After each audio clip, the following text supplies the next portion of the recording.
Scarlet, he plays a lot of games with Louis and CSO, like they're like team game buddies as well. Scarlet is wild, but very similarly to CSO, he's very hit or miss. Yeah. I think he similarly has the issue of he likes to spend a lot of time in team games, so it does kind of hurt him a bit there. But you know, it's going to be interesting to see who does make it through. You have to remember, guys, there is only 4 slots up for grabs, and you saw a lot of familiar faces there. So some people are just going to be tears streaming down their face, not able to afford their presents at Christmas this year because they couldn't win any of the money.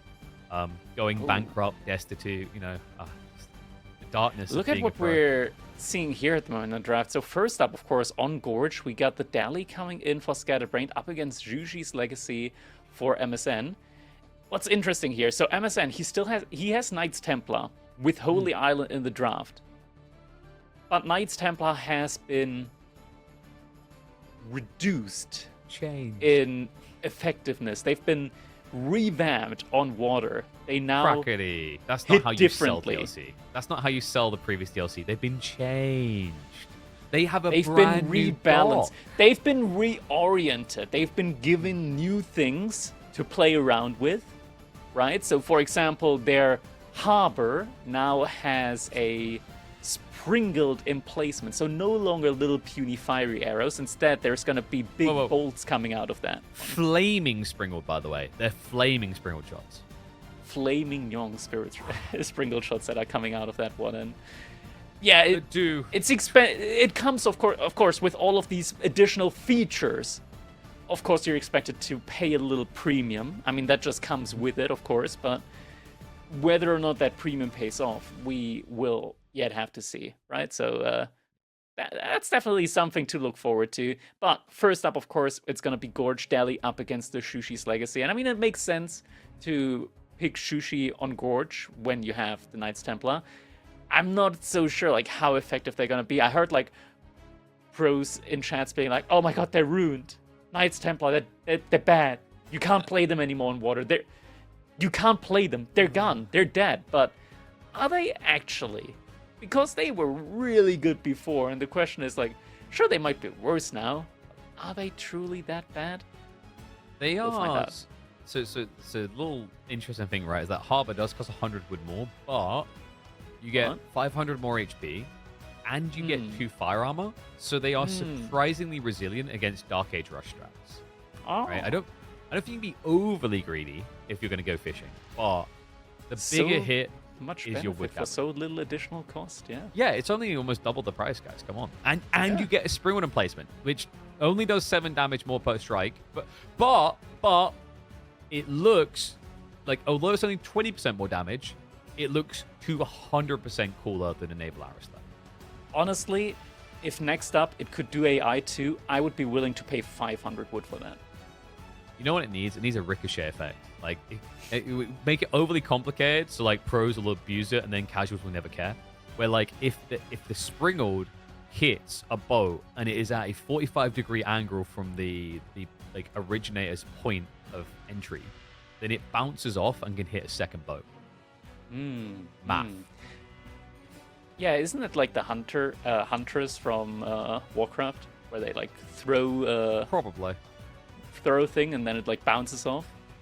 Yeah, well, we've got that, like, you've got that in, like, Warcraft 3, and then you've got it in, like, Dota 2. There's Luna. Luna has That's the same slaves. game. Yeah, I call her Frisbee Lord. She just throws it, and it bounces between multiple people. When are we getting Frisbees? Come on, devs. I'm sure casuals will love losing their entire army to random bouncing projectile. Wait, don't we have one of those in this game? I'm trying to don't remember. think so. Bouncing projectiles? Not bouncing, but like hits a second unit. I'm trying to think there is something. Yeah, no, we don't. Outside of Springles, obviously. I guess Springles is like kind of there. Yeah. I mean, it doesn't change trajectory, but yeah, it's got a piercing shot. Yeah, it's coming in there. It's very biased against lines, you know? It's the Looking Charlie at the current Sheen of game, siege though. weapons.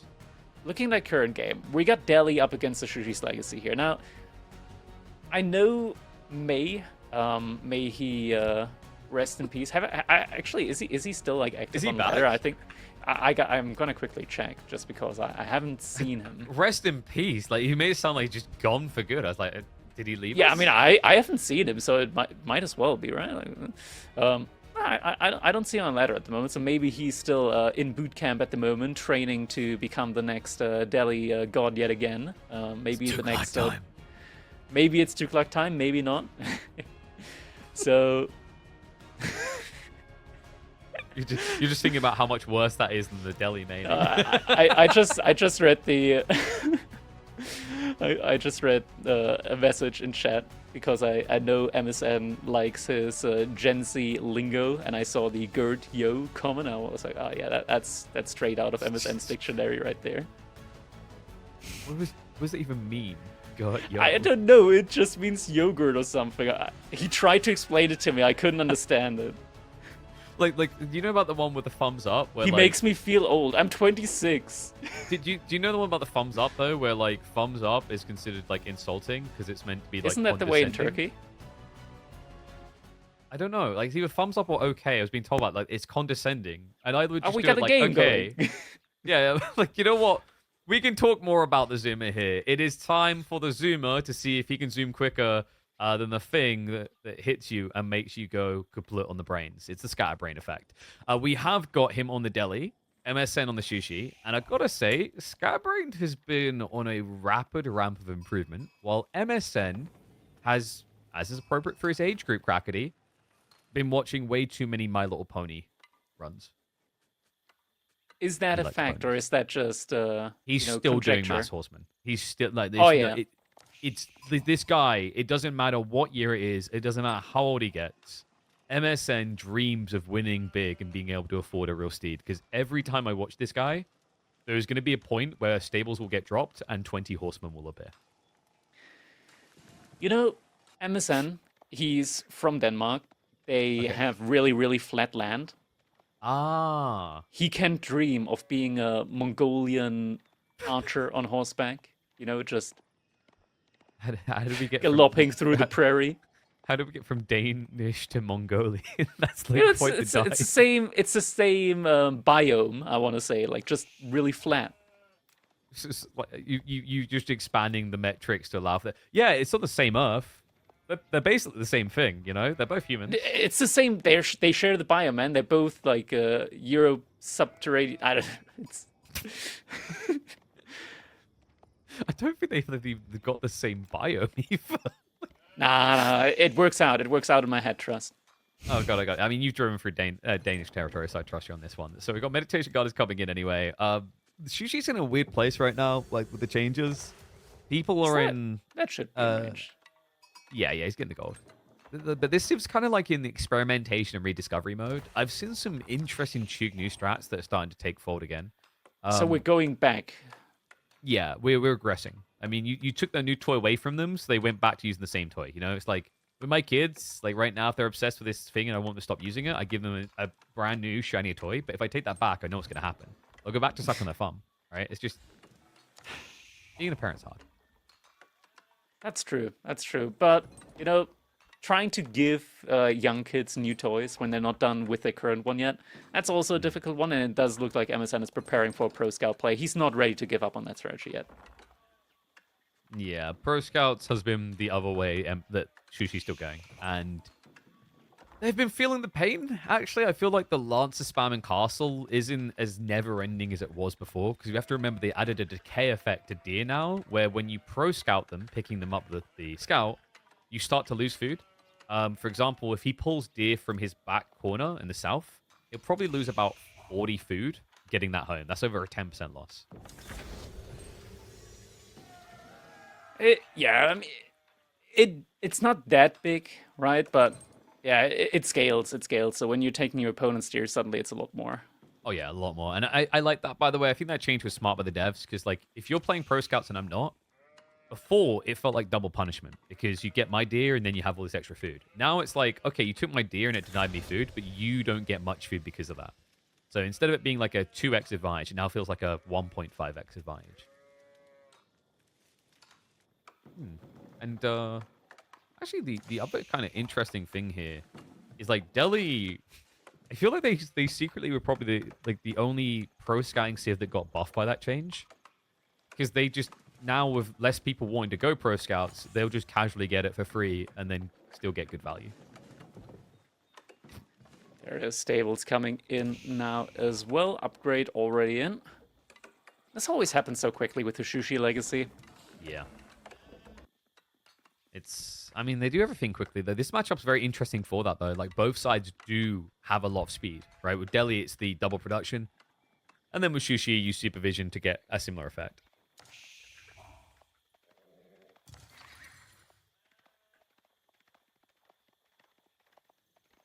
Scatterbrained at the moment. No production building in yet. It's a little bit late, I want to say, for him production building wise. He's just making scores at the moment, so with efficient production should be coming, like the units should be coming in relatively quickly still, but still we do see production typically a little bit earlier here for the Delhi. He does have a second mill, so wait, he's not double getting upgrades in though from that second mill.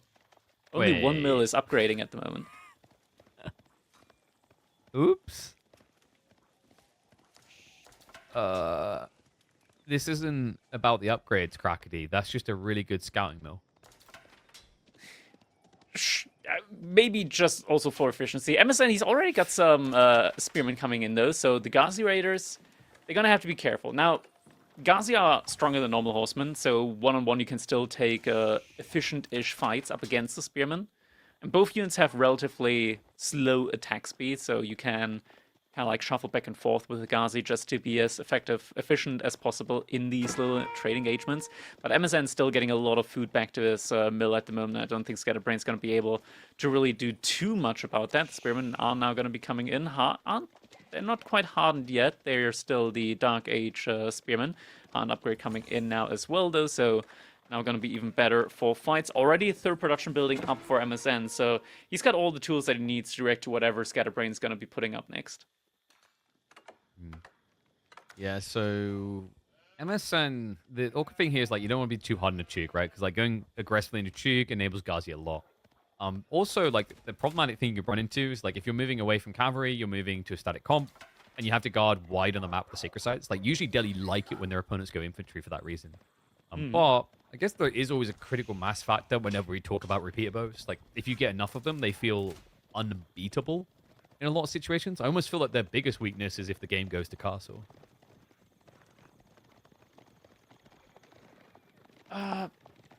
Like for Delhi or Shushi?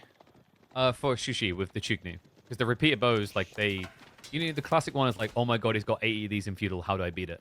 And then in castle, they just kind of drop off the side of a cliff because we're in a heavy cav meta arms, those type of things, right? Yeah, Delhi definitely a civ that would love to get to castle with you having mass Chug because then you have war elephants, you've got lancers with home blades. Actually, like if you're heavily committing into Jugunu, you don't mind if your opponent goes castle age because your damage doesn't change on the Jugunu effectively. That's true. You just never go castle age as well. You gotta constrict them as much as possible and just keep spamming Jugs and hope that they run out at some point. Go. Yeah. Yeah. You just want me to build 100 Chuganu, don't you? It's needs to happen, right? Like, what else is there in life other than 100 Juganus?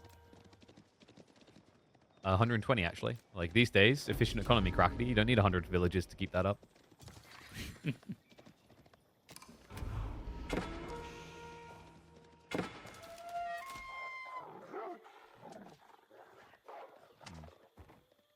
Msn's still pro scouting behind this. Scatterbrained.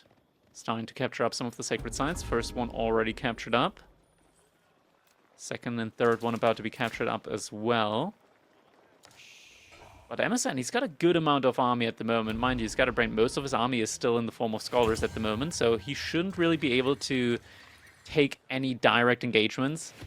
At the moment, he's got the benefit here because his army has a lot more mobility, at least. Will need to forsake one of the scholars here, though. I cannot believe that they killed him. He had 130 HP, Crackety. How could these repeater bows possibly beat that? You know, it would have been different had he had 450 HP.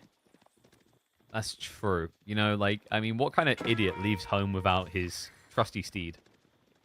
A fool, that's it. You know, when the Eastmen rode to assist Sauron, they had the foresight to be on top of the elephants.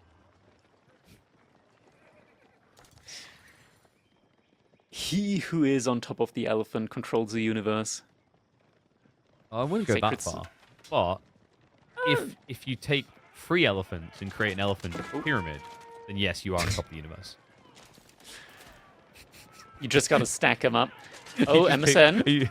The horseman, he's been hiding them. He's been hiding them for a while, but he's actually not taking the fight. I think they got seen. The scout I'm not sure if he got seen. I mean, if Scatterbrained doesn't have Spearman coming out soon, then they definitely did not get seen. Yeah, I mean, he doesn't have him coming out now. He's still making more Ghazi raid. Yeah, look at the positioning here. I don't think he's aware. Horsemen are wrapping around. They're getting ready for the engagement. Scatterbrained, I think he saw them there, though, that time, maybe.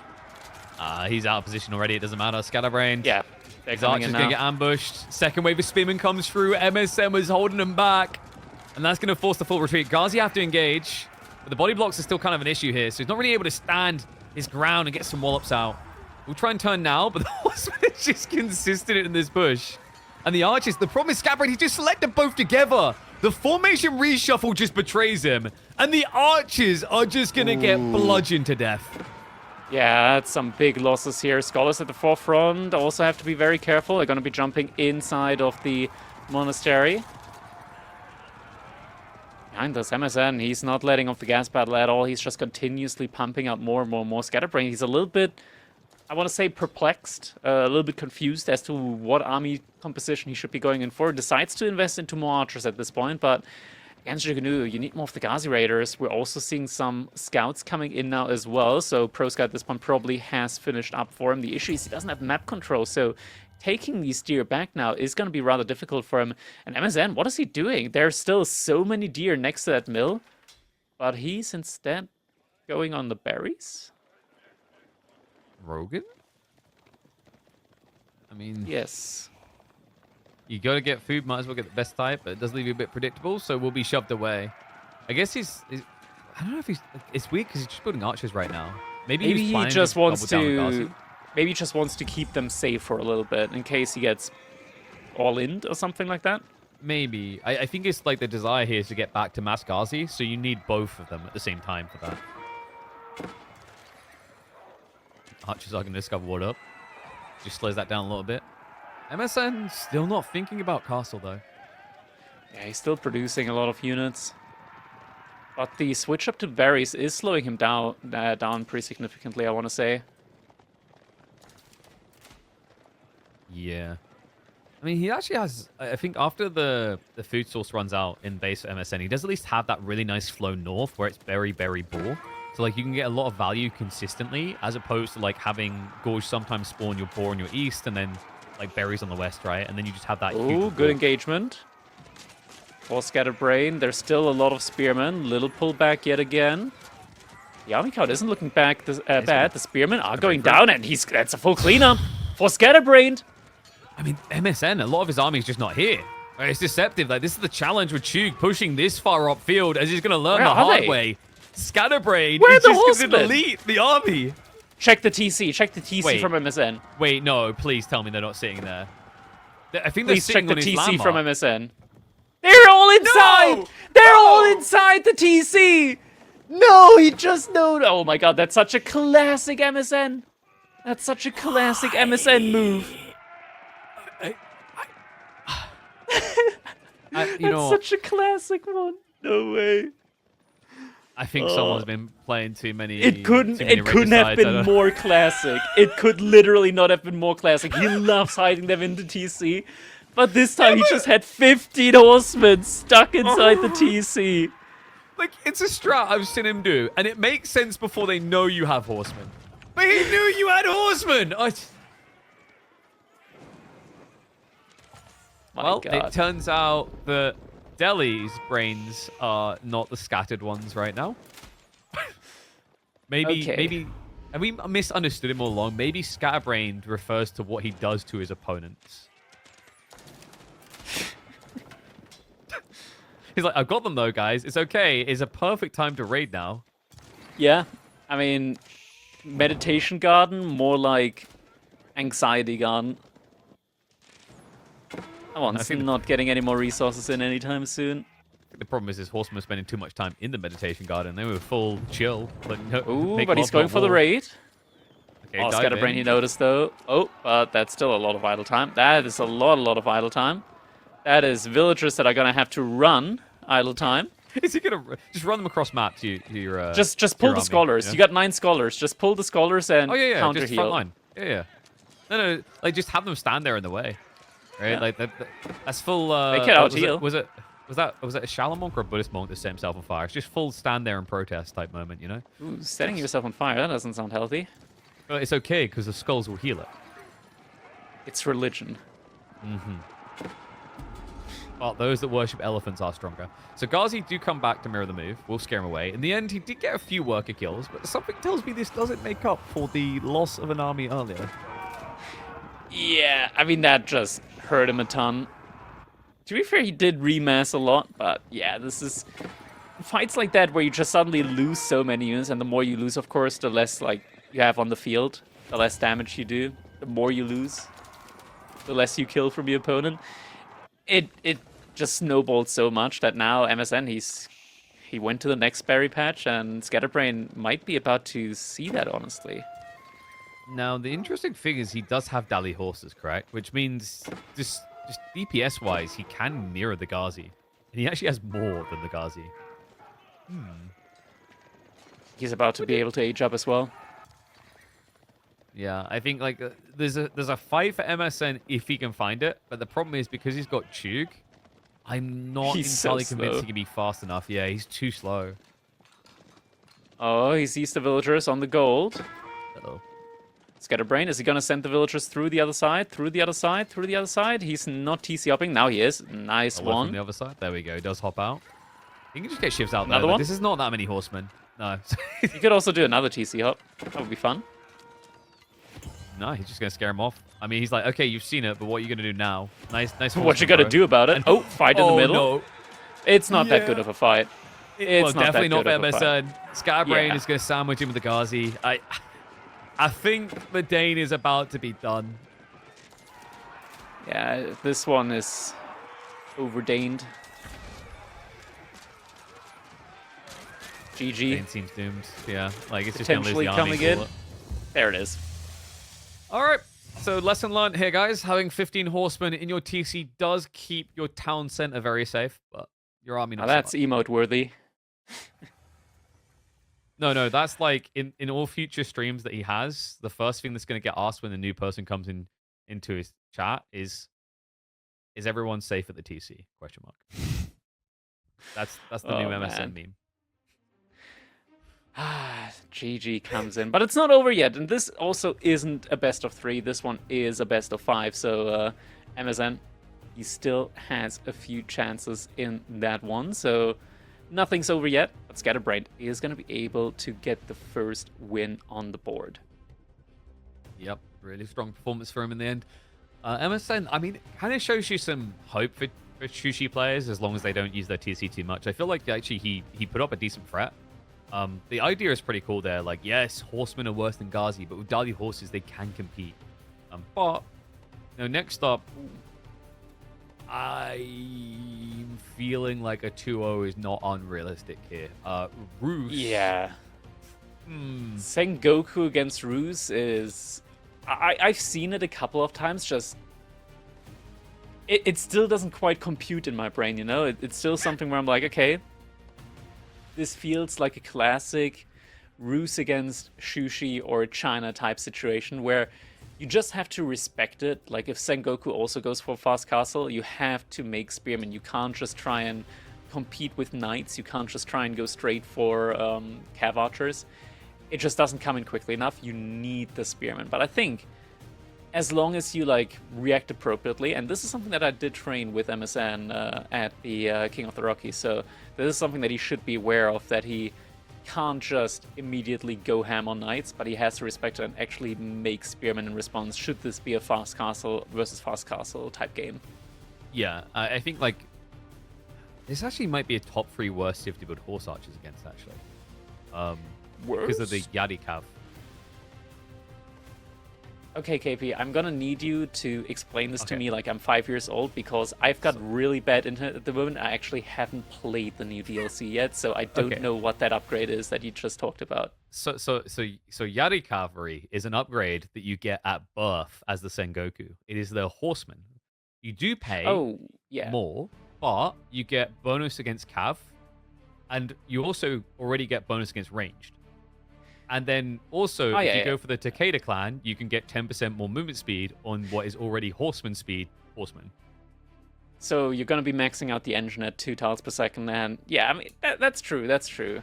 And also, the Cav Archers have been slightly redesigned.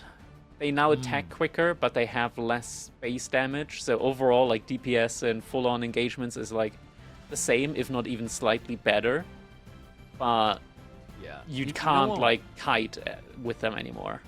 I think what really happened with the Rus is it's just a good example of a functioning free market. So you know, all of the good Horse Archer employees moved over to the Golden Horde. That's where they live. That's the good Horse Archer set. And that left all the trash people, because the Rus people, like they got uncomfortable. They weren't paying their employees well enough, so they're left with these trash mediocre people.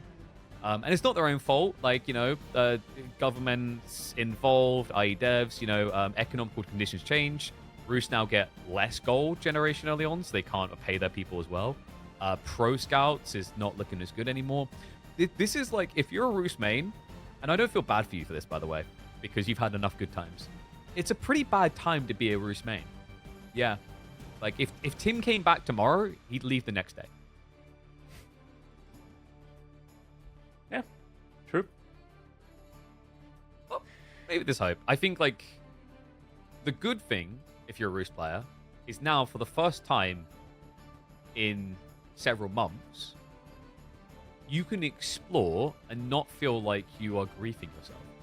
You can explore. That's a very political and nice way to put it. Yeah, it's not you can explore, but you might be forced to explore your other options a little bit and just see if maybe there's some other things, some other avenues. Granted, like, there's always something positive in the negatives as well, right? So, for example, the Rus Cav Archers suddenly became a much better raiding unit because they can kill the villagers a lot quicker. Right? That is true, yeah. Just everything maybe else they're no longer... Yeah, maybe they're just no longer like this giga all-around do everything in one type unit, but maybe they're just more like a raid, and actually they now probably do a lot better against archers as well, against mass archers. That's true, actually, because their attack speed is only slightly worse than... Yeah, but they have a lot more health. Yeah, and then you scale Boy's Fortitude still, so like, I think they'll still have a place. I just think it's not... I don't think we're as often going to see they only build horse archers and that's the only thing they can do, right? Like, you're going to have to probably...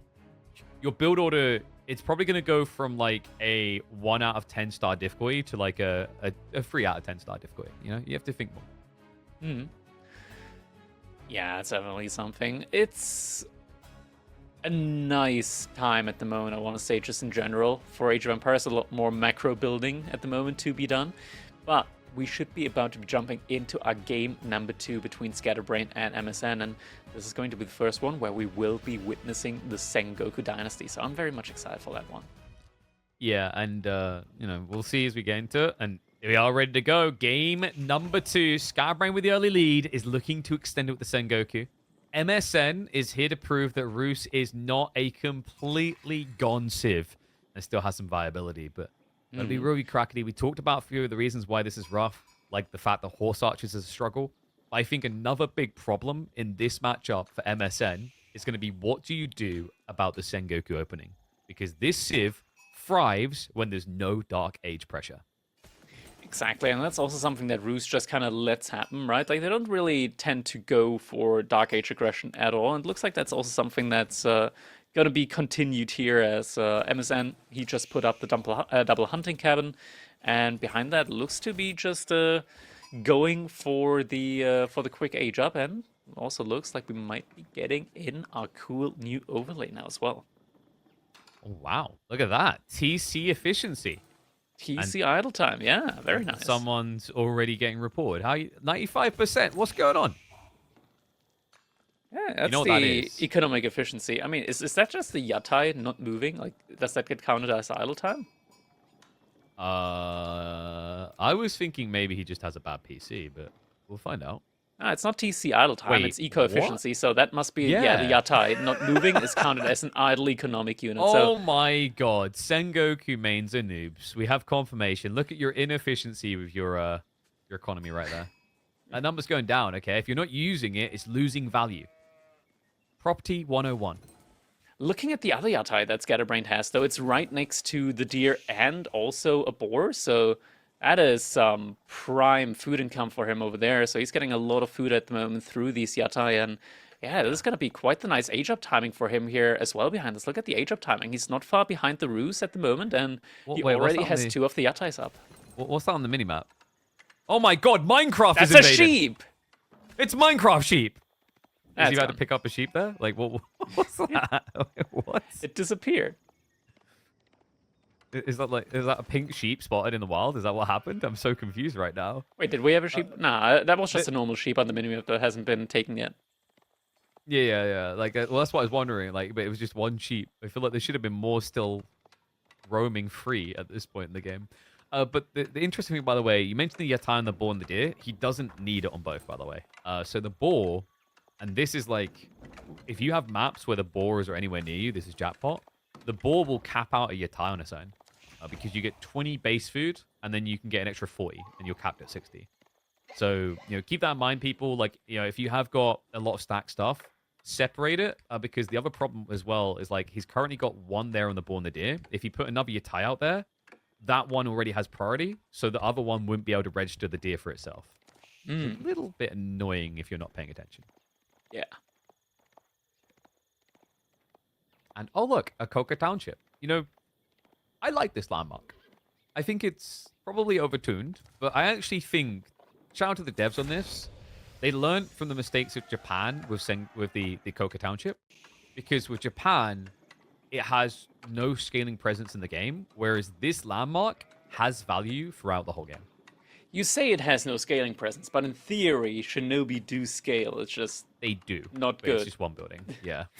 I think maybe it could be different if getting the Coca Township allows you to also train them in barracks. I felt the same, but then when I thought about it more, I felt about how broken that could be easily to scale straight I think away. that's fine because they're kind of expensive. Yeah. Like, bare minimum with Japan, you should be able to, if you build Coca Township, you should be allowed to build Shinobi out of castles, is my take. Then, like, maybe you see them situationally. But with this Civ, those Shinobi, do you know how much he paid for them? This is crazy. He paid so much for them. He had to take 2 of his APM and apply them towards selecting the Coca and then spawning them. He took a potato chip and ate it. Whoa! He burned calories using this ability. Admittedly, not very good. In Feudal Age, it doesn't really do that much, right? Like, just damage-wise, but it's kind of insane how it scales. Like, in Castle Age, you can, like, one-shot villagers, almost. It's pretty good. Yeah, with the stagger, because the thing is, by default, they do 2 damage, but they apply a debuff rather, that slows your movement by 30%, increases damage taken by 50% for a few seconds. So, if you slightly stagger that, it means grenade 1 goes in, and then grenade 2, instead of being 2 damage, be 3.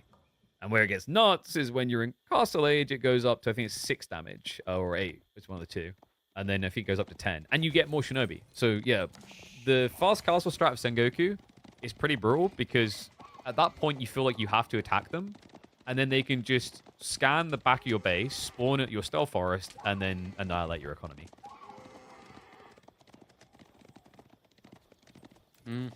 Pro scouting already happening now for Msn. Well, already, we're only 6.5 minutes into the game, but it's a lot of scouts, so it's a lot of food that's being brought back immediately, and Msn's already on double stable. Pumping knights. Interesting. But Scatterbrained's already like thinking about Castle Age. I just like to think that MSN is sitting there, and every time he presses a W key instead of the Q key on a stables, a little piece of him just dies. It's like, my horsemen look weird in this game. Msn also likes his knights. He's a knight archer composition connoisseur.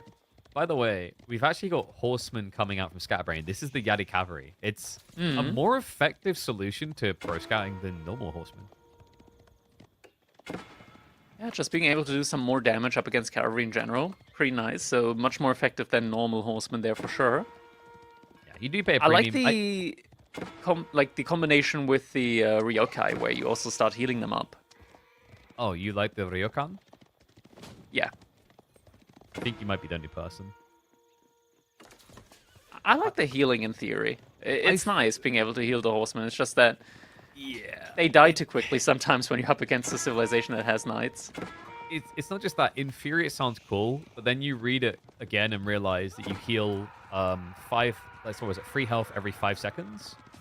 So you have to, I believe you have to wait the full interval. So the problem with that is like, if I have to wait until I'm no longer registered as in combat, and I have to wait 5 seconds to get some health.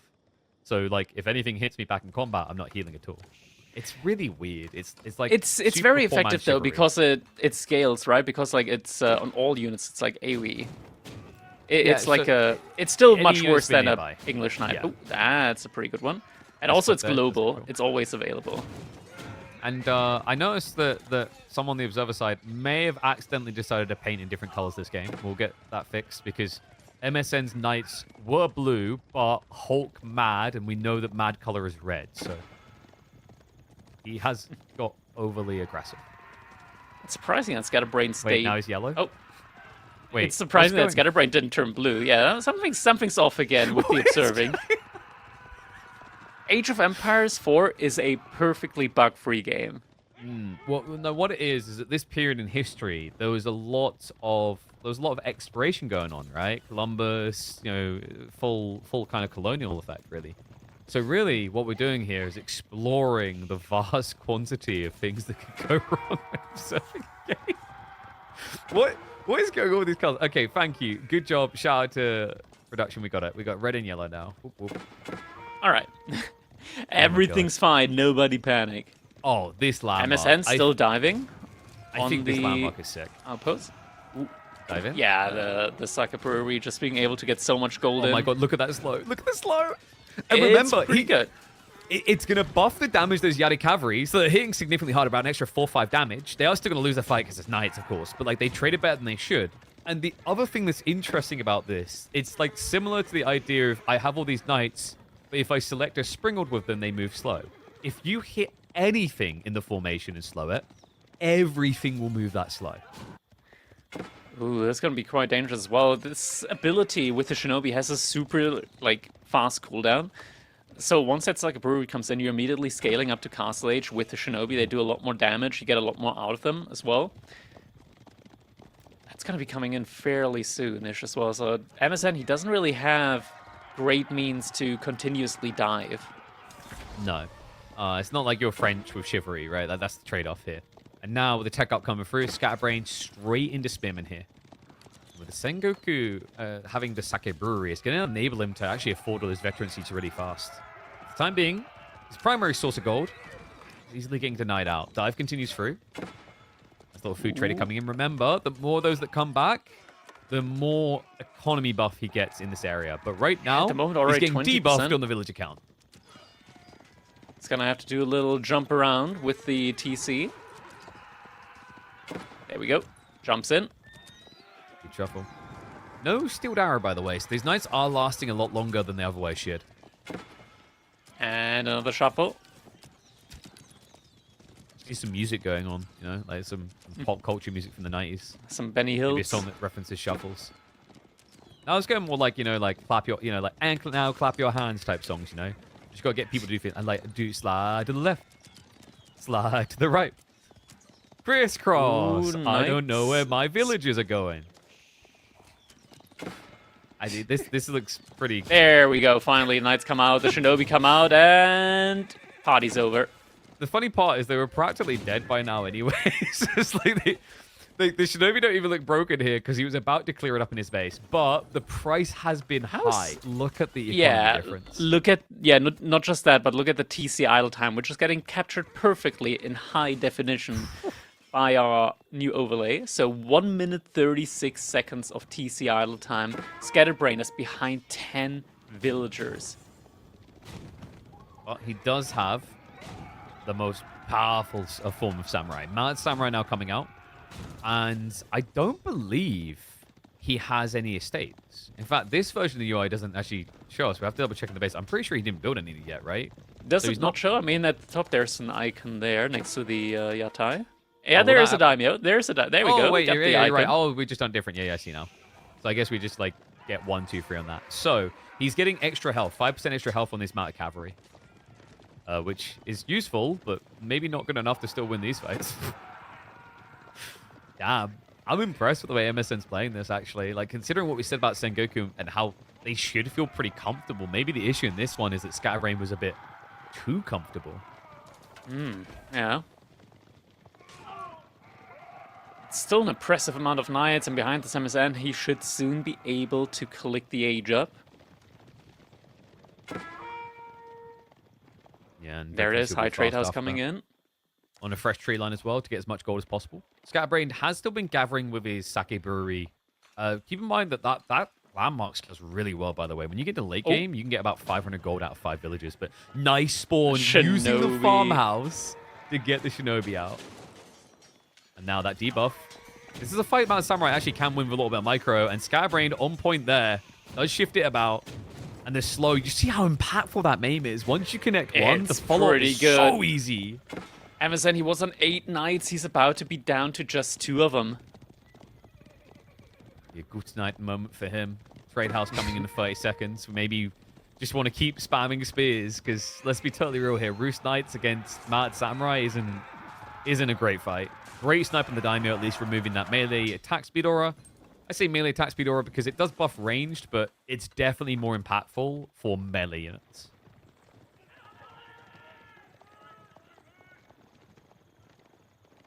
Trade house just about to finish up. We're also getting textiles behind this. Blacksmith upgrades in as well. And Scatterbrained, his economy at home should be quite good at the moment, just because we saw it earlier. There were a lot of these traders coming in. Yeah, and wait, have we got? I don't think he's switching at all, right? It's just Spear Knight, so sticking to it. I mean, it makes sense. Like, Scatterbrained hasn't pivoted yet, but my concern here is you got to be a little bit worried about Yumi. Like, Yumi switch has just always been the classic for Japan, and Sengoku does it really well as well, actually. In some ways, just as impactful because of the Odo estates giving the +1 damage. No, oh god, don't cluster, don't cluster. Run, run. Oh my god, that health bars. I mean, they're feudal.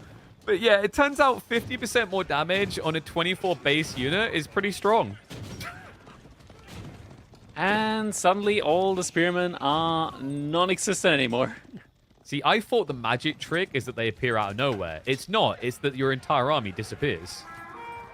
Ooh, as well. Food incomes also not looking that good. Wait, he doesn't have wheelbarrow. Oh god. So much for that worker lead. Yeah, the worker lead almost just disappeared. And now there's a ton of idle time being caused. Scatterbrained, he doesn't have any Pierce Arm upgrades in, though. That's true. He's busy greeting in a different way. We've got Iko Iki on the way, so the new monks coming out is going to be looking for relics instead. At the same time, the MSN is thinking about it. But now he gets to experience that idle time effect. It's painful here. He's still getting clipped down. There's just so many Mad Samurai still scattered throughout the base. Looking to scatter MSN to the winds. Scatter is just not leaving anything on the table there. So many villagers just went down, and suddenly MSN's down 5 villagers compared to Scatterbrained. And, you know, it kind of in some ways feels like more than that. The Atais giving as much resource they are. The fact that Matsuri should be capped out now, and I think he's kept a lot of his economy under it. Like, maybe the one negative for Scatterbrained is his Matsuri isn't near the sake brewery, so it's not buffing those guys. Actually, at this point, he should be setting up a second one, because if we click on it, I'm pretty sure... Is it at 30% now? I'd be surprised if it's not close. It's at 25. Oh, yeah, because it adds them to the marketplace, right? If we look. Yeah, so it's 5 out of 6. Yeah, so he's almost there. So he'll definitely want to keep an eye on that, because it's annoying, but once you get used to it, like managing that with your economy allows you to basically build multiple Arkham chapels. Spearmen have now been upgraded to veterancy, so are going to pose more of a threat now. Well, I'm a little bit surprised he hasn't built more Yatais. But then again, I guess there's been like a night pressure. You just feel like you're throwing things away. Probably see more soon with him now switching more farms, though. And the rush and the outposts, villagers can just shift away. The grenades are actually saving lives as well here because of the movement speed mouse. Outpost is going to go up, so it provides a lot of vision and some space for the villagers to hide in as well. And by the way, we didn't really talk about that. We talked about it briefly with the Yatai, but although it's Ford spawn, the food condensity here for Scatterbrained is really good. All deer and deer, all almost on the same screen. It's very good for him. He still has 2 Yatai spots that he could fill up as well. Spearmen are going to take a fight. Oh god, the grenades Man, again. the debuff is so good. It's crazy how good it is. My god. Yeah, it turns out spears might counter knights, but in a rock, paper, scissor fight, what happens when someone throws a grenade? Hands explode. Like, your hands or a person called Hands? Yes. I think at this point in this game, MSN's just been screaming no, and maybe headbutting the keyboard. We have got a Yuumi switch now. The heavy cav count looks a bit bleak. MSN is just trying to play a game of catch-up here, but the other problem is, you know, he's been relying on Pro Scouts. He didn't really get that much from Pro Scouts in the end, if you look at the deer markers on the map, whereas Scatterbrained already has farms coming through. Yeah. Farms that are also going to be incredibly buffed up. Mm-hmm. It's Aachen. The best way to think about it is Atri Aachen. At the same time, though, you can't get any other food upgrades, so it's like... It's like really baity. I think it makes Sengoku... You're really reliant on the Yatai. Yeah, you're really reliant on the Yatai. Yeah. Like, it's crazy, because to put it another way, Sengoku has half of the food income efficiency of Japan in the late game. Yeah. Doesn't sound like a goated Civ in that situation, but it's the time that you get these things in the game. Nice snipe there. Gets the Yatai. Shinobi... Wait a second. Weren't you guys just here a few seconds ago in the other bush? We've got bush wikis everywhere. They're ready every single time those knights arrive. 90-second cooldown. Whoop, whoop. That's some pretty big value, but Scatterbrained, he's kind of insistent at the moment, I want to say. Like, on his current army composition. Finally, the first Yuumi archer makes its way onto the field. Earlier? And then I think it just got disappeared straight away. But, you know, this feels like I think what happened is Scatterbrained built it, and then he felt a little bit sick in his stomach. He's like, why am I doing anything but building knights? I would recommend Onimusha if that was an option for Sengoku. Instead, they get the, like, weird... The bonker boys, the bam-bams? Yeah, the bad hand cannoneer that, like, nobody wants. Oh, sorry, yeah, Onimusha, if we're going Bugeisha. Yeah. The Ashigaru hand cannon. They look cool. They look like one of the coolest units of the expansion. But their stats are pretty bad. Yeah, you don't want them. I thought you wanted Kanabo Samurai, which are maybe my favorite unit. They could work as well. They could work quite well there as well, right? Like up against Knights, they're pretty good. They're reasonable. I think Kanabo Samurai is reserved for when you get an Order of the Dragon matchup. Like, I mean, that's just broken. They're just downright broken in that one. I feel like if you counter that matchup on ladder, you are fully entitled to just leave. Yeah. Oh, for those that don't know, the Kanabo Samurai is the new samurai for Sengoku that has very low base damage, but it does bonus damage based on your HP, your maximum HP. So, good luck with those Gilded Men-at-Arms strats. More production buildings coming in. MSN, he did a good job when it comes to his farm transition, so food income's looking up now to 1.1 thousand food per minute, so keeping up with Scatterbrained at the moment. And that's also a lot of spearmen that he has, but I mean, it's just crazy how quickly the Yuumi Archer mass just scales. How fast they scale, how fast they get out here. The fact that he can go into an Odor state and then get an extra +1 damage, so he's more impactful. Oh, there's the Shinobi. Grenades. Come on. The grenades. He has got a lot of spears, though. Scatterbrained, he says, Stealth Forests are my best friend. Maybe forcing himself in there a little bit too hard. It's costing him a lot of knives, but still, I mean, the Mounted Samurai... You really can't gamble against these bad boys. How is he winning that? Because Shinobi... Oh, sorry, let me do it. Because the art of the ninja. There you go. It needed to sound mysterious enough to be believable. I mean, he's wiped him, right? But my worry here is whose food income is going to be better afterwards. How many farms is MSN up to? A lot. But same for Scatter. Yeah, but is a lot enough? Is what I'm wondering, because I feel like he's still getting the deer in. He's still getting the deer in from the high trade house. Never underestimate that. So food income wise, MSN should still be in a really, really fine spot. I think MSN done okay in that fight, but the fact that he had all of the counters, it's kind of crazy he only done okay. Yeah. I mean, Scatterbrained, he's also got 4 of the 5 relics behind this. MSN was able to secure only 1. Yeah, but Yuumi, like, that's the other thing we do have to remember, is like that fight that kind of went okay for MSN. The Yuumi weren't really there yet. Now they are, after you've traded knights against knights, and you're kind of more reliant on spears, I'd say. So Scatterbrained, the other thing that I'm a little bit worried about here is, like, if MSN's doing mass melee, I wouldn't mind seeing Scatterbrained Q more Ikko Ikki, because Ikko Ikki have the ability to heal all of your comp every time they attack, and it's surprisingly effective in these type of compositions. It is.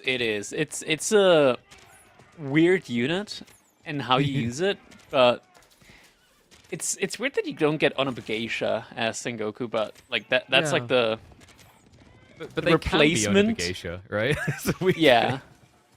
So because they have the moon speed tech, and then the other interesting thing is actually their range. They can be a second line infantry, kind of like Sipahi.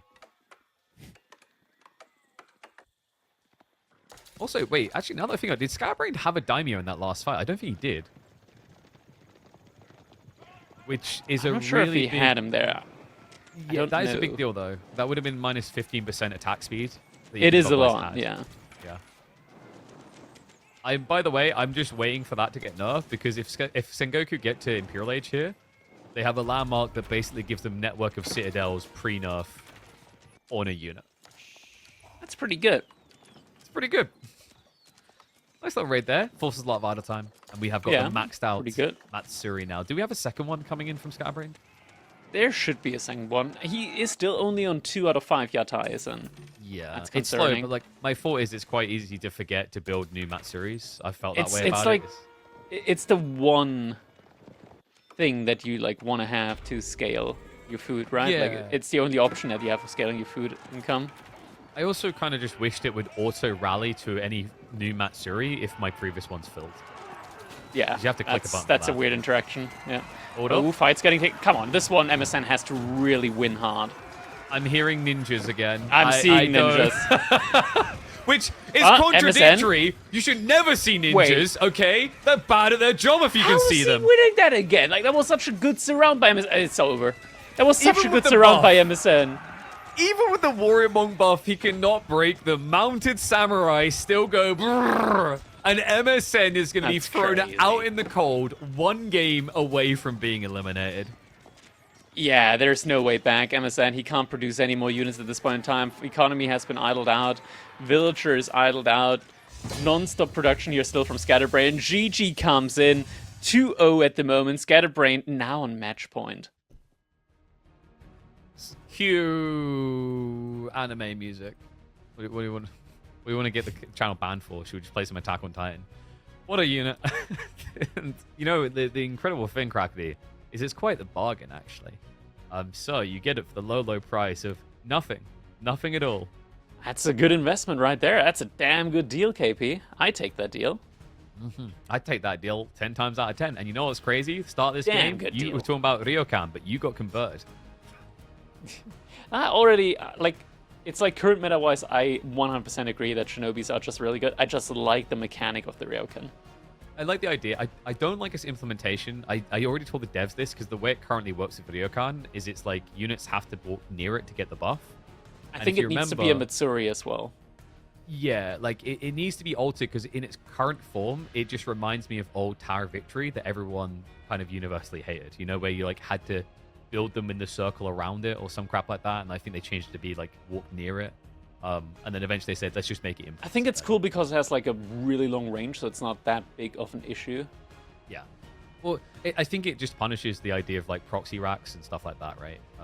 Which you know me, I'm a fan of people being able to actually be encouraged to be out on the map. But Sengoku, they may have been a little bit slow to fully spread out on the map, but when they did, you just see how powerful the Civ could be. And, you know, this wasn't even at his full strength, right? Like you said, he was at 2 Yatai. I think he maxed out at 3. He didn't go up to 4 with 5 at all. He had that huge idle time on the dive coming in from MSN, and yet still Scatterbrained able to just pull the win out of the bag. Yep. Part of this is definitely, I think Sengoku is a powerful Civ, situationally. But I think like the other thing we have to be mindful of here is like Roos has been on a downward slope as a Civ for quite some time. It all started with the nerf to the hunting cabins, right? And yeah, I mean, they were really good before. And I think it's only a matter of time, really, before people start to embrace feudal age with mass archers again as the roots and try and look for other avenues on how to play the civilization. Just because, like, they were so hell-bent on that one single strategy. Pro Scout into Fast Castle, Pro Scout into Fast Castle. Where's the good old strategies with forward wooden fortress rush into forward barrack, forward archery ranges into just mass archer spam like that? That's the old ruse. That's where we need to get back to. Yeah, the classic, like, you know, Lipney gets picked, you know the ball's going to be in the center on the way, set up a proxy base, salute and send. Those are good times. Not for the person on the receiving end, but, you know, at least Roos were doing stuff from minute 1. It wasn't this absurdity of them never touching goal for the whole game. But we'll see if MSN's going to have to go outside and touch some grass early in the day. I mean, we've got... Actually, I don't know if you've got any grass where he lives. We're going to go into that conversation again about biomes. We've got Byzantines versus Iobids. And Byzantines feel like they should be in the S tier after Pro Scouts got nerfed and where they were last patch. I think Iobids are really good. Just general baseline. I think Iobids is a very good civilization when it comes to cracking some nuts, some tough shells. You know, like if you play against a turtle, Iobids is like the way to go. Byzantines, they're unchanged. They're still the Zergi type civilization. But recently we've seen a style of the Iobids where they just use the fire ammunition even against normal infantry, mass infantry. And that's where I start seeing difficulty for the Byzantines should it get to a castle age play. Yeah, I guess some strategies are kind of off guard though. Like you can't really go for them. Like for example, Iobids don't really ever want to be doing Desert Raiders against Byzantines, so they lose one element of their tempo early on. But I think the problem is like even if there's an opening to be aggressive, as a Byzantine player, in the back of your mind, your brain's still going, we'll go Castle Age soon. Castle Age is good. And I can't blame them. I mean, Golden Horn Tau level 5 Sistan has been the cause of many a nightmare for a Byzantine opponent. Many a times you find yourself as a Byzantine player gazing at the sky and suddenly see 1,000 burning rocks flying towards you. Those are the moments. The city shall not fall. The city, I mean, it wouldn't be the first time that Rome burned. And it probably won't be the last for the amount of times we've seen Iobids achieve that. I mean, I'm trying to think like what the worst matchup is if you're going up against Iobids. I feel like Malian players have a harsh time at the moment because of that build. English? Oh, yeah, it's true. The king can't do anything, and you can still get scudded. Yeah, and they just sit in their base, but they can't sit in the base, and they get burned. They get rocks thrown at them. I feel like if you're an Ibid player and you like playing Siege, you love it when you're up against any Civ that just sits in their base. Like English Malians, you're laughing. You're like, oh, good. You've built all your buildings tightly together. Oh, let me just load the fire. I mean, like, English up against Iobids, it's just that blonde guy from King of the Hill walking up to you and suddenly pocket sand! And yeah, you're just dead. You can't recover from that. No, and, you know, we'll have to see if MSN can recover from this. He is 2-0 down. Facing elimination here in the first qualifiers for the EGC Masters Finals. Scatterbrained has been executing clean. Now up 2 games. Looking to close it out cleanly with the Iobids. And it looks like we do have a quick cistern build-up here. 3 villagers from MSN already on stone. Makes a lot of sense when you're up against the Iobids. You don't really expect any Dark Age shenanigans, so Msn, as a Byzantine, can take his time, really scale into his cisterns early on here. Just means that his scaling point, or rather his inflection point scaling-wise, is going to be coming in a lot quicker with that many cisterns. Yeah. It's just a powerful build against a Civ that is not going to Dark Age you. You just get away with it for free, essentially. There's no pressure. Looking at this one on Lipinin, though, it's not one of those ones that starts a trading post close to your base. That's unfortunate for Byzantines. Sometimes it's nice to have that extra bit of variance here, especially against Civs that might try and play tempo. But spawn for Scatterbrained, pretty nice. He did get the gold more retracted away from MSN's base. Berries on the foresight already been gathered. Of course, that's another nice thing about picking both of these Civs here is Lipini does have more berries than your standard Dry Arabia type maps. Yeah, good thing for both civilizations here is both of them can get plenty of resources from those berries. One in the form of just extra food, the other in the form of olive oil. Olive oil, which can then be invested into mercenaries. Wow, tell me about these mercenaries. That sounds like it potentially could be a very strong mechanic. Good point. Let's quickly take a look at the neutral trading post that we have here and actually see what kind of like mercenaries we won't see this game. So we won't be seeing Jiganu, we won't be seeing any war elephants, and we definitely won't be seeing any Sapahi or Arbaletri. Okay, so what we will actually be seeing is, I want to say like javelin throws are also very nice, just standard up against the Ayubids, because in Castle Age you then get the Camel Riders, which are pretty damn good against a civilization that also likes to make camel units. But most likely we'll be getting longbows. I think the problem is, like, it's really good because if you go javelins, it stops Desert Raiders 100%. But the negative is, if you're going Castle Age, like, what would you rather have? Would you rather have javelins or longbows? It's always longbows, right? Like, the thing is, like, I really think that camel support on Byzantine units is broken in Imperial Age. It's a bit nuts, to put it politely. When you consider, like, Desert Raiders in particular, the way they scale the armor and the fact you can get +3 armor on them, it gets giga bonkers. And the funny thing is, like, it's not bad to build infantry with them because you also have some of the better men-at-arms type units, Gulams, in the late game. So, like, you're pop efficient at doing that. Like, I think Ibeds is a weird one to look at as a Civ because at first glance, probably a lot of people just see, oh, yeah, it's a tempo Civ. The crazy thing is, I think they have one of the strongest scale points in deep Imperial Age. Like, hyper late game, the efficiency through teching up and the techs they have make them ridiculous. I feel like the only weak point they have there, of course, is usually their economy. Yeah, I mean, wait, the economy? Yeah, like, compared to some of the giga-busted, like, ecos of, like, you know, compared to, like, a Byzantine 28% scaling across whole your economy late game with olive oil, stuff like that, right? I mean, 26%, but Ayubid's economy is still not bad at all. They're still pretty damn decent. You get 10%, and then, yeah, you can get either 3 units or maybe go Growth Wing and Imperial. The main really good thing with Ayubids as well is you're more likely to get the majority of the relics every single game. Like 26% is really good for Byzantines, but as Ayubids you also get like 10% baseline. You have the additional berries. You are, as I mentioned, like destined to be getting all the relics, or at least the majority of the relics. Like 4 out of 5 relics is like common, I want to say, for Ayubids. You've got a pretty good economy.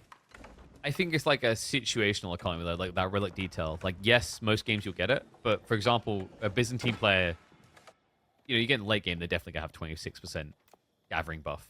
So you get what I mean. There's definitely better eco-civs, but in terms of the quality units, like, I think it's undeniable Desert Raiders. Like, I mean, any unit that benefits from that many university technologies is going to be crazy. I mean, that's like all cavalry archers are insane in late game. That's just nature, you know? Nature. Yeah.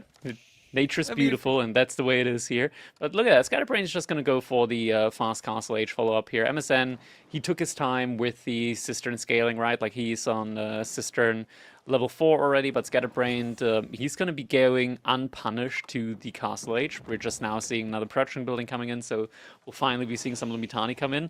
But those will be arriving quite late, and by the time they come in, Actually, though, I believe in the latest patch, it did get fixed that Camel Lancers finally do get stunned when they charge into Bracing Spearmen. Wait, hold so on. that's like an ancient bug fix that finally made its way into the game. Yeah, I thought it was just a feature previously Camel Lancers wouldn't get stunned when they charge into Bracing Spearmen, but now they do. Oh, we're getting Industry Wing as well. Okay.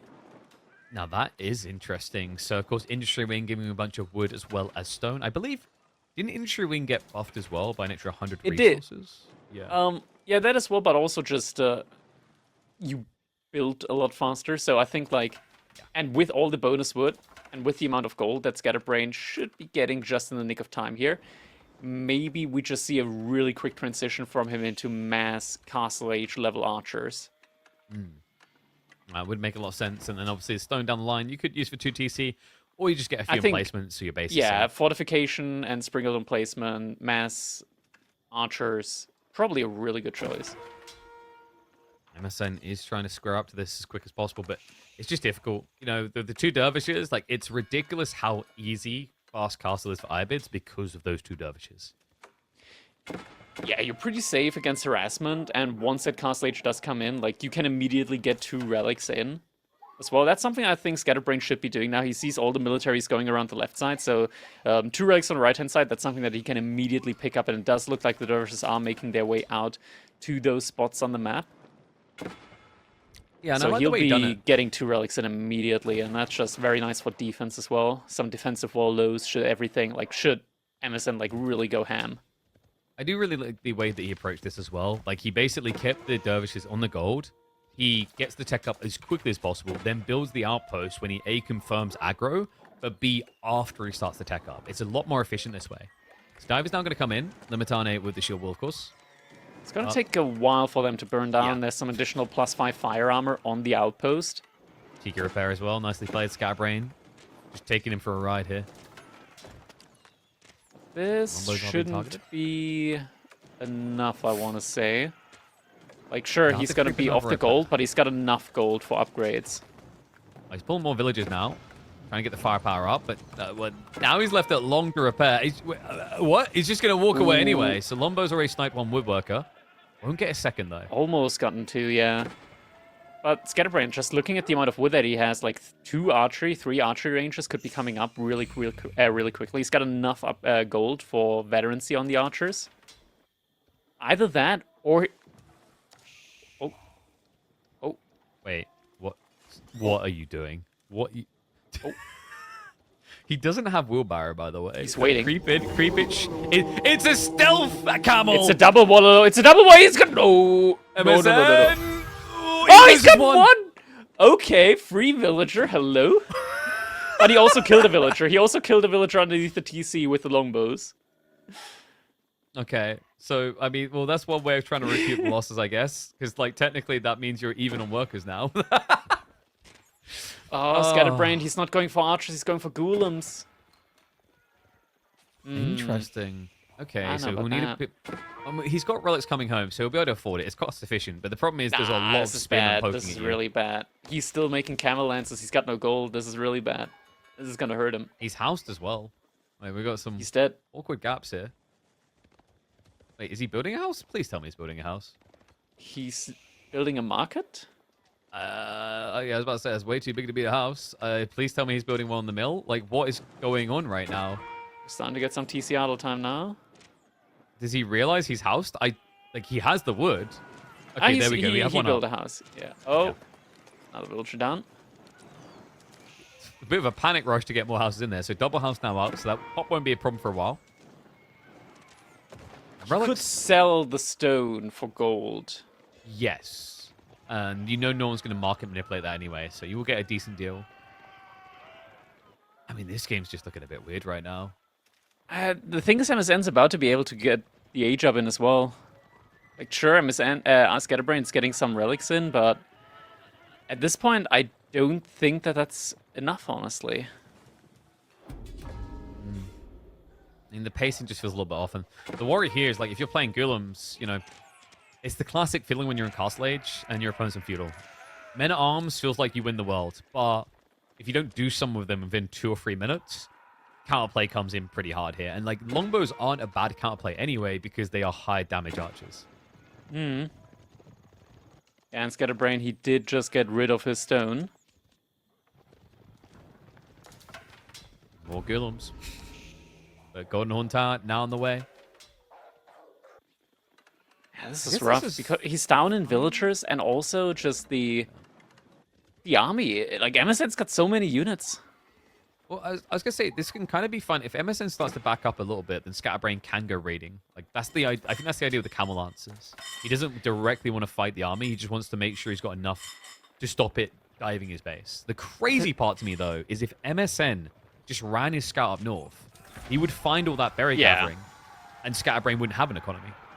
Scatterbrained is still like going back and forth with the berry gathering as well. It's kind of odd to me what exactly his concern is there. Actually, there's a red dot there, so maybe he got spotted out there and decided to run away. Wait. Oh no! I think he attacked onto it, and the scout ran away. Could also were be. they running after the scout the entire It didn't look... I'm not sure if they actually were chasing the scout. Okay. Definitely were chasing for part of it. We'll get back to the berry gathering now. Scatterbrained, he's started to bulk a little bit of force here, but there's still a lot of limitane for Lancers to dive into. And there's the actual stun, so that got fixed up. Can confirm. Okay. Camel Lancers are now getting stunned when they charge into the spears. And Scatterbrained's micro equal a click.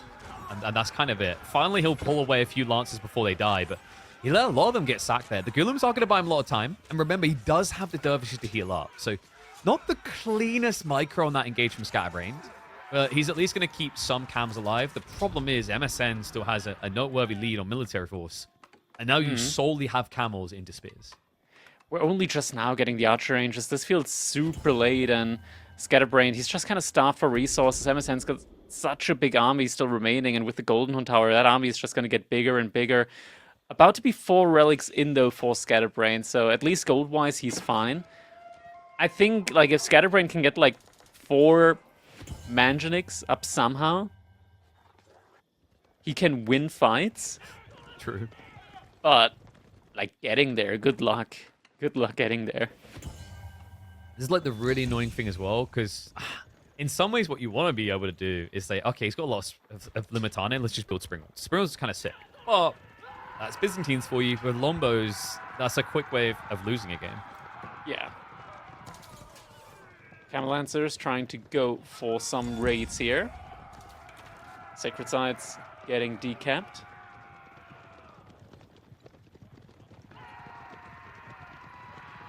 Yeah, just still giving the enemy units a little bit of a run around here. But just looking at what's in production, what's in the queue for Scatterbrained behind us, it's not looking that impressive. Yeah, I mean, for a Civ that's all about tempo, I haven't really been feeling this game. On the Relic side, he has at least, cleared up. Did he clear 4 in the end? I think he did. He left 1 in the back of his base. He didn't build a second temple. Yeah, he's got 4 relics. MSN just now is getting the 5th one in.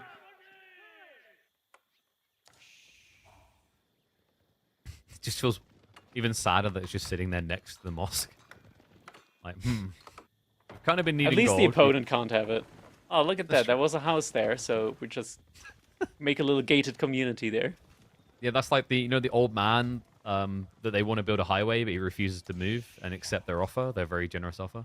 That's please just kill the spearman. Why are you running? Why are you running? There might be more. There might be more. Okay, oh, there we go. You don't know. All the ships. Oh my god, he still loses a worker to. Yeah. And brace. And brace. Maybe not. I mean, it does work now, like you said. Afrak's now arriving, though, and that's going to be a lot harder for Scatterbrained to answer. He's also in the middle of an Archer switch. Yeah, an Archer switch that, at this point in time, like, it's so difficult to finance that, because, like, realistically, against this many infantry units, you're gonna want to have Manjaniks. Like, Manjaniks, like, right now would do wonders for him. If he had, like, 5 Manjaniks, he could win any fight. Genuinely. But if he's getting, like, 20 archers instead, then good luck with that. Yeah, and The speed at which this Cataphract scaling, the other thing they've got to be worried about is like Camel Lancers, you know, you think they'd be great against Catas because of the debuff, but Cataphracts are just a never-ending tank, right? They just don't die. And even if you get close, they always have the reposition tool that Camel Lancers can't mirror. Hmm.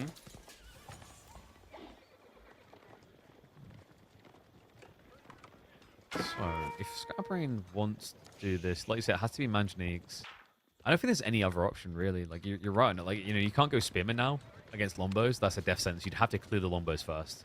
I guess, technically, with the way MSN's playing up, there is an exposure point here. I think he's only got about 10 spears. Yeah, where are the rest? Yeah, this is hopefully not in the TC. Hey, whoa. That happens with horsemen, the spears that have ponies, okay? True, spearmen can't fit inside the TC. They're way bigger than horsemen. Yeah. Well, it's a height clearance, you know? Like, it's the same reason some of our shorter players like can't make it into the TCs either. They can't hop the wall.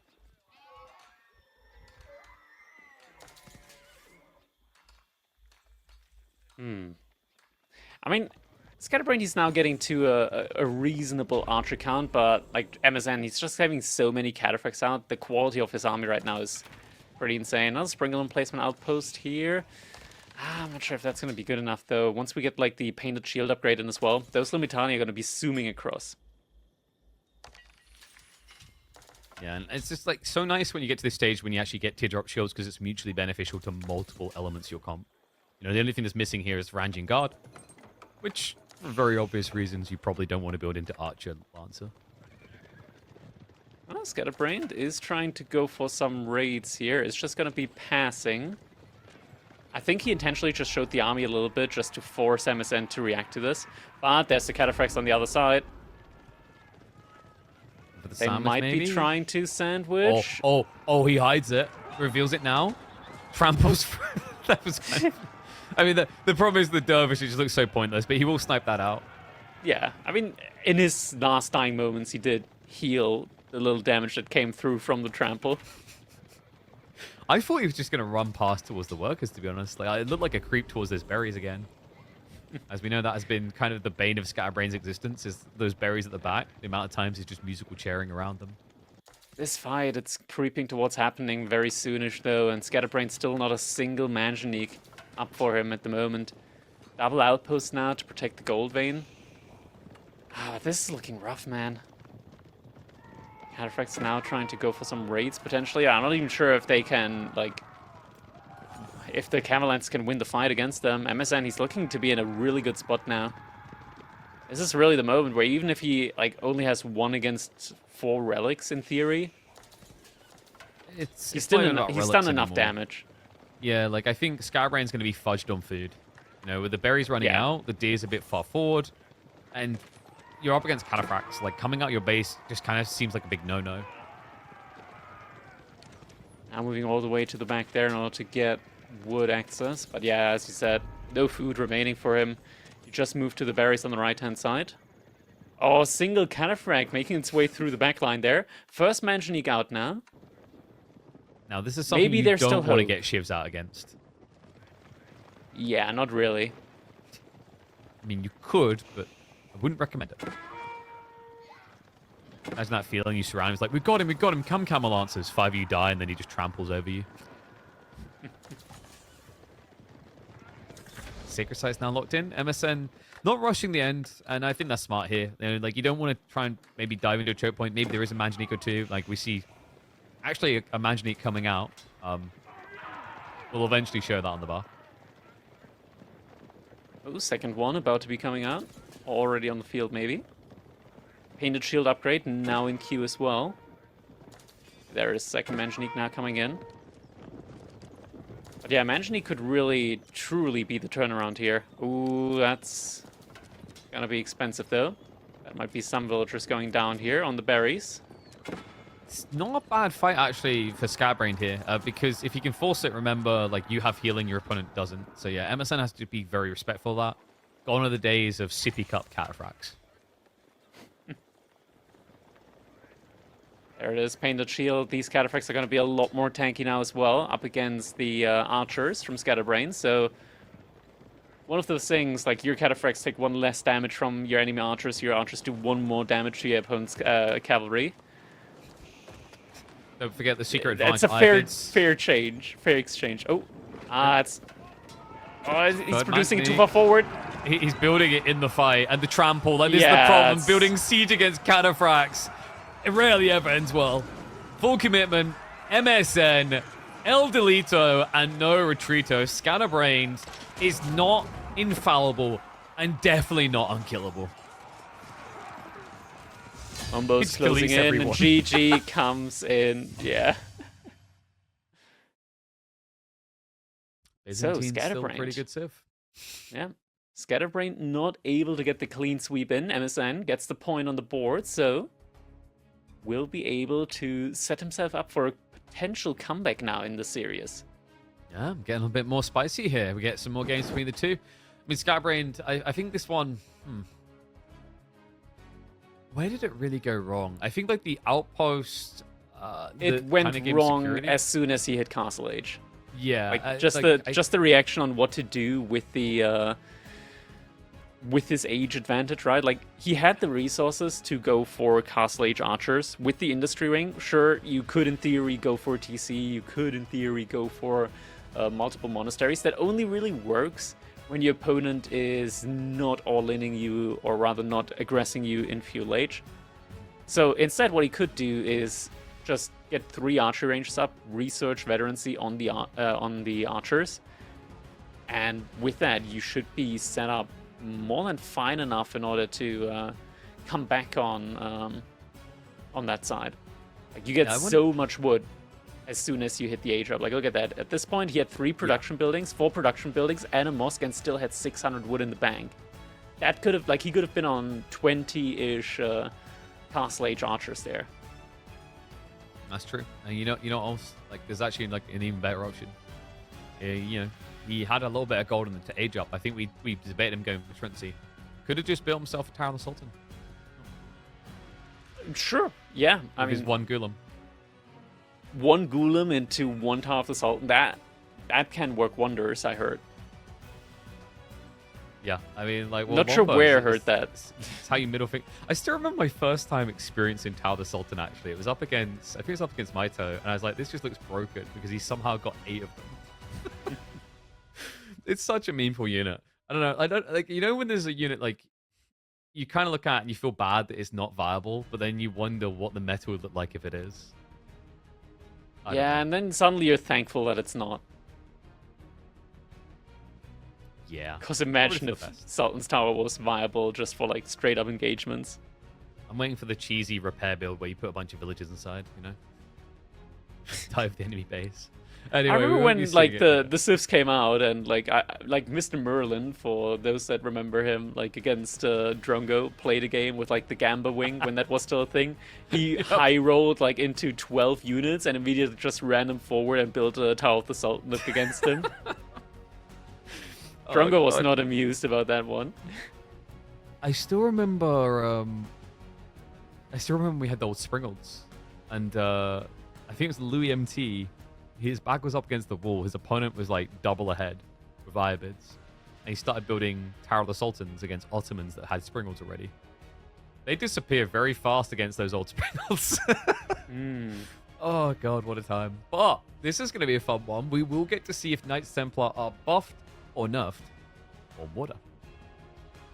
Could we maybe see a forward dock rush in order to get the OP Springald emplacement on the harbor to deny fishing? So you just rush the enemy side with your unkillable harbor, and then yeah, you just send 2 villagers forward as you age up. You build the dock on their side, get the emplacement in. I'm trying to think if it could be viable here. I don't see a reason why not. I mean, you could just straight up economy, but they did nerf Knights Templar on the wood gathering, right? Like, the wood gathering in Dark and Feudal is worse now. So yeah, let's just put that wood to good use, you know? Because, like, you know what it is? You could build a dock on your side, and then, like, it's very hard for someone to appreciate just how much bigger your dock is, your harbor is, when it's on the other side of the map. But, like, you know when you're like, you know, you're like 5'10", and then someone who's like 6'1" stands next to you, and you're like, it's all about POV. So just got a gap on his face. This is it, MSN. It's his dream. He loves doing these cheesy rush builds. Just stand on your toes, man. Just stand on their toes. You're even taller. All right, let's see. Even better. All right, there we go. Ooh, and it is going to be Dark Age Rush. Yeah, it looks like even if that was the plan from Msn, Scatterbrained's not letting that one happen. And Scatterbrained, well, rather MSN, he is actually sending a villager out for dock play, so... yeah, if Msn spots this out, we'll most likely already be a little bit too late to react to that one in time.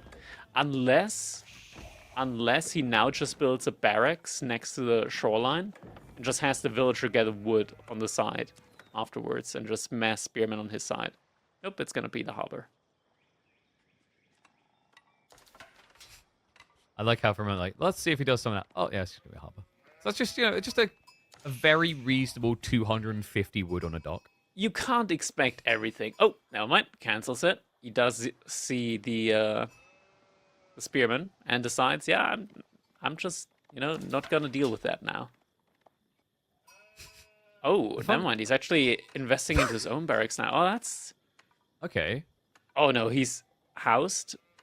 Never mind, he's not housed. He's fine. Yeah, but like, what is the advantage of now doing this against HRE? Your economy is just worse, no? Yeah. That's never stopped anybody from trying things. His unit is better than mine. Anyway. His unit is better than mine. He has better economy. He can reinforce quicker. I can take him. I can take him. What's the positive? Okay, give me the positive. We eat trees. He's got no chance against me. I'm unbridled fury. Oh, that's true. The advantage, he goes... The advantage is I'm younger, and therefore I have less inherent arthritis. We talked about height earlier, right? Like 5'10" to 6'1", you're closer to the groin. You've got the home turf advantage. I thought you were going to just say you can submit easier. Which one's taller, MSN or Scatterbrained? Actually, I know Scatterbrained strikes me as probably quite a tall dude. I'm guessing MSN. But Scatterbrained has got like mass on him, Like that's true. That's true. He when could everyone charge. When people have that whole like anime type brain logic of like, oh yeah, he might not have the muscle density, but like he's much faster, so like he just needs to like wear him down. It's like, yeah, but if you just get like hit once, just once, I'm gonna beat him with technique. Gets punched in the face and instantly dies. Oh, but looks like Scatterbrained's got caught a little bit slacking. Only 3 spearmen investment on his side. MSN already with the 4 is going to be able to force him back. Yeah, Scatterbrained just decided to age up instead, basically. He's stopping at 3 spears. I mean, what was the fear for him, I'm wondering? Because, like, technically you could just keep spamming spears. Obviously, the longer you go in Dark Age, the less advantage you have with the priest, because you have to add more. Yeah. And that costs you workers. 5th spearman now out as well, so Msn's going to be able to push Scatterbrained all the way back. But Scatterbrained, like, he's done a good job here so far already. He's also about to drop a dock on his pond. Or rather, not his pond, but it's their pond. One big pond. But there's the HRE Prelate getting some heals in as well. Villagers getting pulled, and yeah, MSN, that is not a... Never mind, he gets a kill. I'm actually impressed. Like, against HRE, this is not easy to do, especially when they got the healer boy nearby. Yeah, well, it was only a spearman, though, and Scatterbrained, I do believe that he's gathered up enough gold to be able to age up. And he's crept the dock. Okay, he gets seen, though. He gets seen. He creeps the dock, but it is seen. That's a dead villager right there. Yeah, but... Just build a transport ship. No, don't build a transport ship. Actually, you might have had enough time to just enter the wood. Yeah. And then you've just got a transport ship you probably don't want. The villager, it's like, I don't know what to do with this. I guess I'll just run in a direction and pray. It's working. Get me out. Get me out. Keep praying. If I just pray harder. Send the prelate forward. If he just turns around. Oh, dude. I was waiting for the last second turn where like MSN overthinks it. But nicely played. Does get the pinch. Gets the pin. Gets the kill.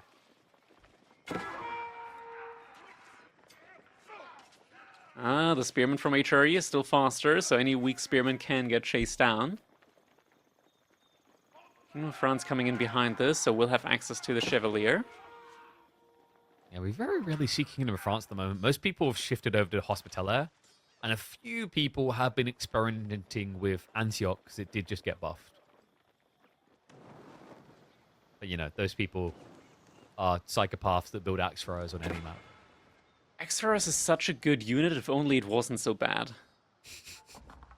I like get what you mean. If only the attack animation was smoother, quicker, that unit would be goated. Yeah, it's like the attack speed in Fury doesn't seem that bad. It's just the release point. It's same with Genitors, right? Like they suffer the same fate if they feel clunky to use, and especially at pro play, if something feels clunky to use, it needs to be completely broken for you to accept that it's worth it. That makes sense, right? Otherwise, it's just an annoyance that distracts. What happened with Scatterbrained's TC? Because Msn aged up, and Scatterbrained's behind in Villagers. How did that happen? 1 minute TC idle time? Wait, what? That's not healthy. And I think he's the only one with a fishing bow. I don't think Emerson's added one in yet. So something is... Oh, no, sorry, it's Archer. Okay, so no fishing yet then. Okay. It's still not good. Yeah, I mean, he didn't build a second Prelate. That's weird. What? Well, when you don't make Villagers, you don't have Villagers. So that's, yeah, it adds up. Like, when you don't tell your villagers to reproduce and build more little people to work on your wood lines... They're not motivated on their own. They need feedback. They need a manager. Yeah, like, dude, I've played enough games now how this is. Like, I don't know why we never all made it. You know, Sims, you got to convince them to go McLovin. European Ulysses 5, they ain't getting married unless I say so. You'd think they'd have their own minds, but no. Turns out when you play games like this, you're also matchmaker. So without scaling economy, kind of worrisome here, actually, because you know, MSN, he's going to start to come out a bit more efficient as we get deep in this tree line. The Archon won't be a factor, and then obviously MSN never has to build lumber camps or drop off. Scout does get picked off there. Emergency repair also going to make sure that mining camp isn't going down anytime soon. There's a couple of Chevaliers are in. The other thing I really like about Knights Templar on this map is the tree line is so much more easily protected against raids from melee units. You know, like these other civs, you have to get enough room to build a lumber camp and then wall yourself in. Whereas like MSN could walk out to the back tree line and chop like 3 trees in and then just wall himself in there easily. True. Now, I'm not saying he should at the sorry. What's the plan now behind this for MSN? He's just continuously producing Chevalier. Scatterbrained starting to make a couple more just ship units on water. Not really enough to push out at the moment yet. It's just stalling out for the time being. He has added in a couple more fishing ships, so he's trying to keep up with the economy there. Charge is coming in, but won't get the kill. Does cause some idle time, though. Did he pull the Prelate? Oh, no. He pulled him out for just a second and then put him back in. Yeah, okay. So I thought he was going to actually just min-max that to get the health bar full again. But yeah, that is going to be a vulnerability on that tree line now for Scatterbrained. He's just running around now with the Chevalier until he meets the... I thought he would like go all the way around the wood line again and hit from the other side. You dream of memes too good. Like, okay, yeah, you go... So here's the strategy. You ready for this? You ready for this, Scatterbrained? Yeah, I'm listening. So I'm going to attack you. And then I'm going to run right, okay? And then you're going to run right, okay? And then I'm going to run left, and you're going to follow me left. And then I'm going to come round to where we start again. Why wouldn't I just go back the other way? Because that's not the game. You're ruining the game.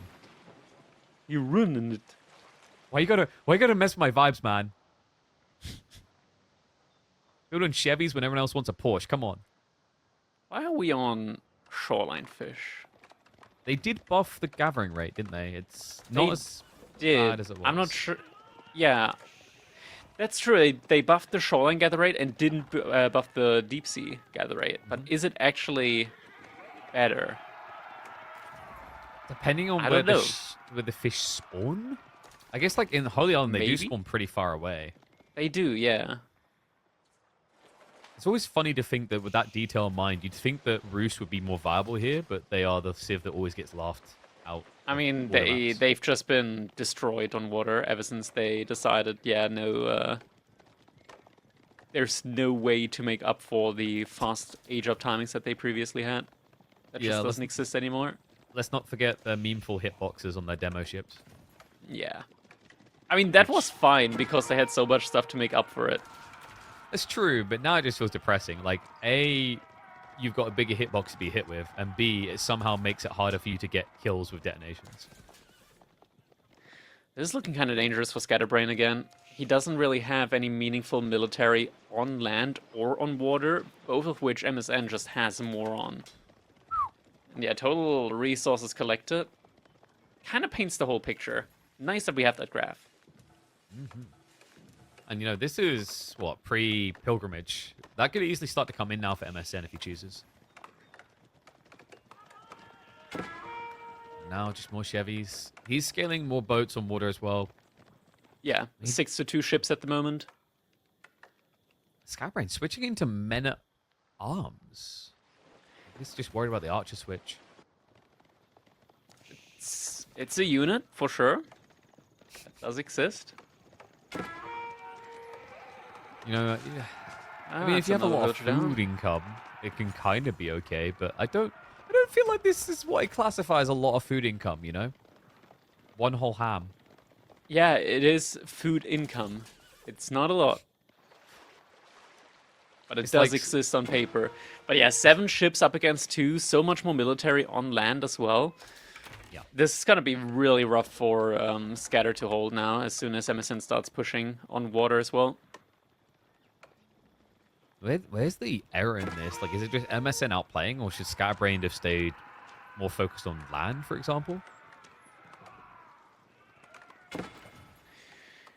I'm honestly not sure. I think it's just like the mistake, of course, of like idling out your TC for 1.5 minutes. That's not good. That hurts you in your income department. Yes. He's able to kill some villagers here now, though. And remember, he's got the march. That's actually a big amount of idle time. Oh, he's not. Why is he not pushing deeper? That could have been so much better. But yeah, he killed some villagers there. Caused some idle time. I mean, with the lack of wheelbarrow, that could have been a lot. Even with formation shuffling, MSN was struggling to get away from it. Yeah, we'll just reset. 100%. More axes coming through. And he just has so many more archers at the moment as well. It's not just that. Like, MSN doesn't have undermesh. He doesn't have on the way. So, like, his Chevalier, they get melted by archers. Like, it's actually kind of crazy that Scatterbrained's not more up in his face. Pretty strong one, yeah. Starts to realize it now, at least. And, oops, those new villagers going to the tree line. And also, where are these ones going? It's still no wheelbarrow. Lots of damage done. Archers, though, might be overstaying their welcome a little bit here. Backs off now. Start to line formation just to get a little bit more distance here. MSN still now the Chevalier from the back. Dives the archers in. Love that. Just brute forces them away. The Chevy irrelevant here, but they're coming around the back now. The bigger wave. Is there enough spearmen left? Scatterbrained has been cleared of most of them. The archers need to focus fire if they want to get out of here alive. Oh, they're doing a great job here. There's still men-at-arms remaining. Couple of spearmen as well. The Chevys just don't clean nearly as quickly. No. And Scatterbrained. It's tech. It's tech difference. It's just all that mattered here. Scatterbrained with the 1-1 advantage. Now in a great position to start strangleholding MSN on land. This looked like it was falling apart for Scatterbrained, but this one push on land and MSN, he's got 10-5 ships on water and he just didn't push with them. No. I think MSN was trying to get ready for, like, the raid on land and then the hit on water at the same time. But Scatterbrained, I mean, at first it looked hesitation. I don't think this is real. Like, I can't believe I've got this blacksmith advantage. The moment he realized it was a real advantage, he has not stopped pushing it. And we still don't have a recovery arc because MSN never went pilgrims. And look at the gold veins. He can't gather gold as long as Scatterbrained stands here. On the right side, there are still some gold veins, but... So yeah, it's difficult at the moment for MSN. This is just like one misjudged fight, and suddenly Scatterbrained's pushing across on water, where he doesn't even really have the lead at the moment, but is going to force some APM investment on water now as well. Demo's coming around though. Hello. He's got so many archer ships though. more pursuit on the other side. A little bit distracted on the defense. Just sends his demos into their death. But MSN, he has now got a lot of push power here. 4 Springles plus the 3 archeries. Scatterbrained, he was getting ready for a tech up. He's confident he's fine here. He's just going to retreat. Yeah, trigger the age up first. You can just Burgrave this and benefit from the bonus charge damage now on your infantry. There it is. And Chevy, after being melted, not going to be the threat they would have on this timing. Enough boats to make sure that MSN will not be able to dent the economy before Castle is realized.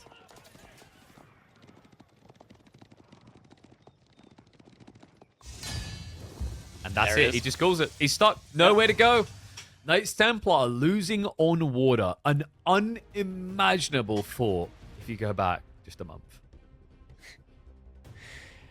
Yeah, definitely not something that we're used to seeing, but has to be said, like that.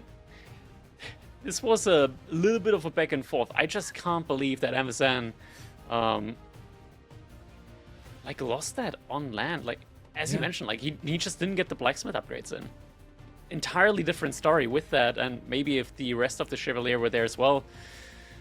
In the end, Scatterbrained is gonna prevail here and will mean that he's gonna be able to advance through the bracket. Speaking of advancing through the bracket, though, I do believe Valdemar was able to win up against Certain. So looking at the bracket now,